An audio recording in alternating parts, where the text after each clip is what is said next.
এই মুরব্বীর বয়স 130 বছর। আল্লাহ তুমি আমার যখন তোমাকে রাখছো কি লেগা দেখেন, বলার একটা উদ্দেশ্য আছে। মায়ের বয়স 130, কোথায়? এই মুন্সিগঞ্জ, ঢাকার পাশের এলাকা।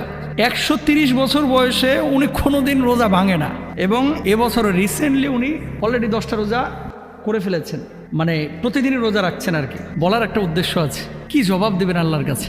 130 বছরের একজন মহিলা, যার দাঁত নাই, চলতে পারে না, হাঁটতে পারে না, এই দাদি মানুষ, সে চাইলে কিন্তু ফিদিয়া দিয়ে আল্লাহর কাছ থেকে মাপ পাইতে পারতো, যেহেতু একেবারে মাজুর, অক্ষম, কিন্তু তারপরে রোজা রাখছে।